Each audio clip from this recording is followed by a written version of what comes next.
Hello, my name is Nancy Tanner. I have had the privilege of serving as president of your standing committee for the past 17 months. It's been a time of organization, reflection, and discernment surrounding the bishop search process and the COVID-19 pandemic.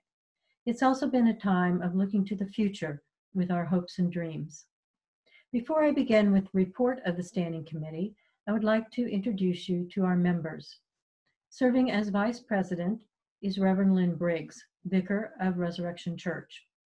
Kurt Cook, a member of the Cathedral Church of St. Mark, serves as Secretary. Debbie Kawada is a member of All Saints. Reverend Gabriel Etem, he's Assistant Director at All Saints and serves the Sudanese congregation. And Reverend Isabel Gonzalez, Assistant at Good Shepherd. Our ex officio members are Bishop Hayashi, Canon Steve Hutchinson, Chancellor of the Diocese, Reverend Dave Sackerson, Secretary of Convention, and Angie Rogers, our Administrative Assistant. Some of you might not be aware of the duties and canonical responsibilities of the Standing Committee, so let me read through those quickly and then speak of how we have fulfilled those responsibilities. The Standing Committee shall act as the Bishop's Council of Advice. It shall be the duty of the Standing Committee to give consent for the ordination and consecration of bishops in other dioceses. It shall be the duty of the Standing Committee to give consent for ordinations within this diocese.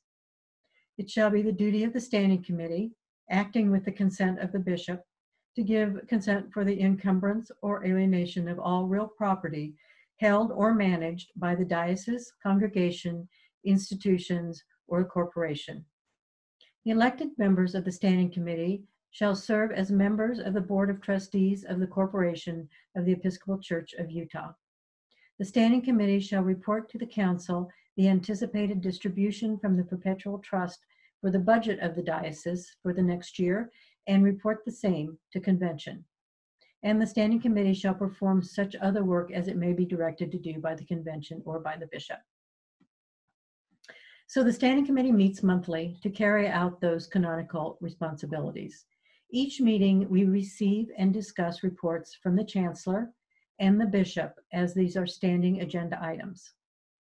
During the last 17 months, Standing Committee has given our consent to the election of 13 bishops.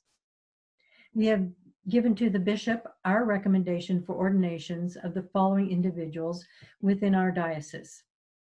We recommended Allison Peterson as candidate for Holy Orders, and then subsequently recommended Allison for ordination to the diaconate. Allison was raised up from All Saints, ordained in February 2020, and continues to serve as deacon there. We recommended Deacon Brian Rollison for ordination to the priesthood.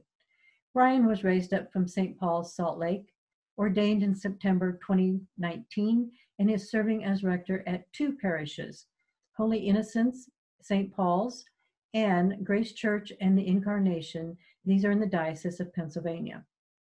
Also recommended was Deacon Elizabeth Ann Brooks Harden for ordination to the priesthood. Elizabeth is from Good Shepherd.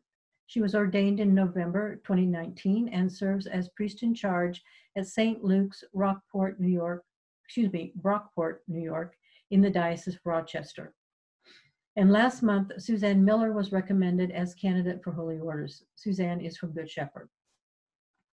Among other items, the Standing Committee also approved the distribution from the Perpetual Trust for the 2020 diocesan budget of $3,355,294, approved the resolution to combine the congregations of St. Francis and San Francisco, approved the policy on use of proceeds from the sale of surplus property, approved housing allowance resolutions for the clergy of the Diocese of Utah for 2020, and approved the resolution to combine the congregations of St. Stephen's and San Esteban.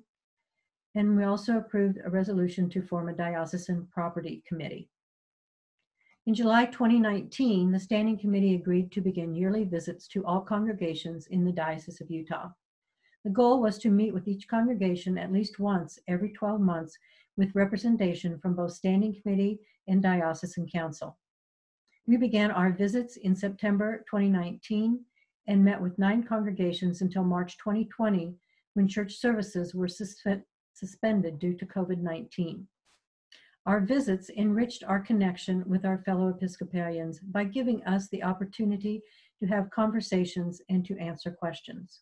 We look forward to resuming our visitation schedule as soon as we may all gather again.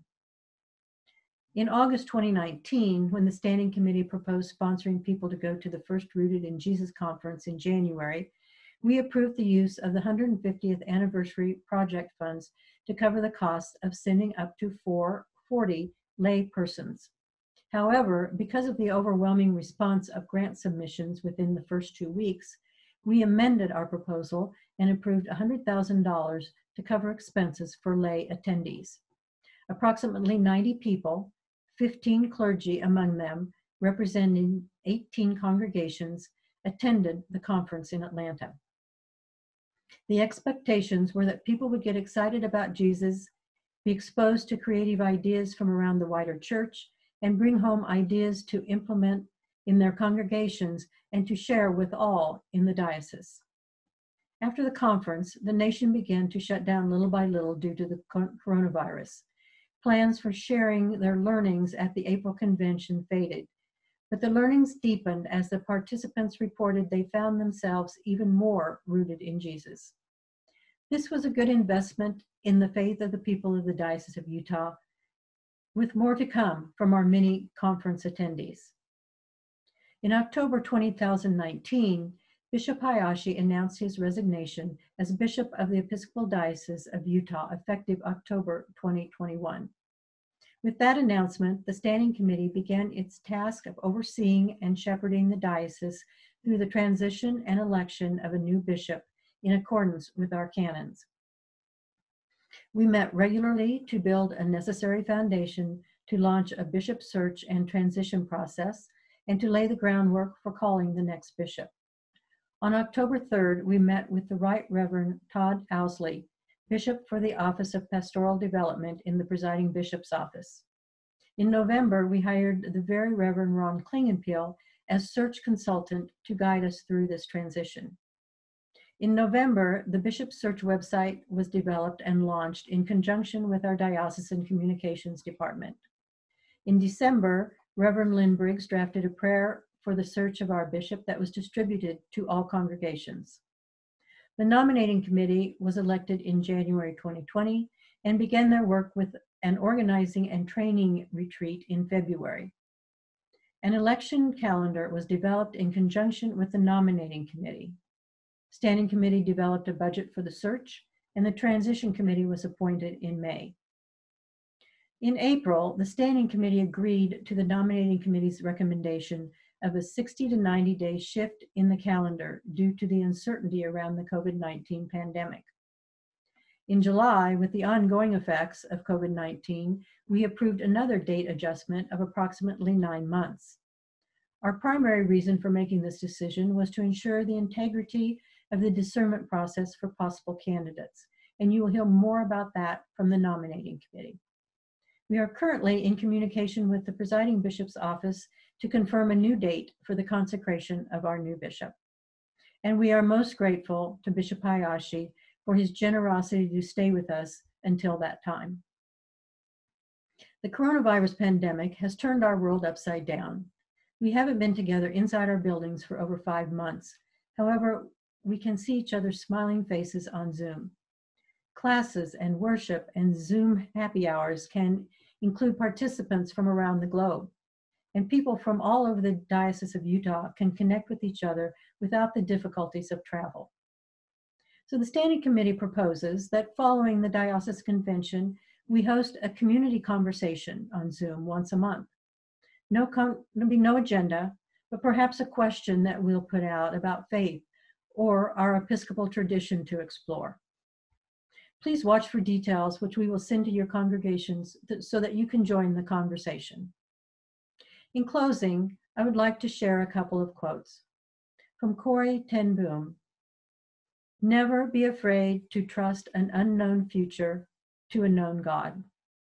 And from Gandhi: "The future depends on what you do today." So let us be mindful of our work today and move forward into the future with our known God. Thank you.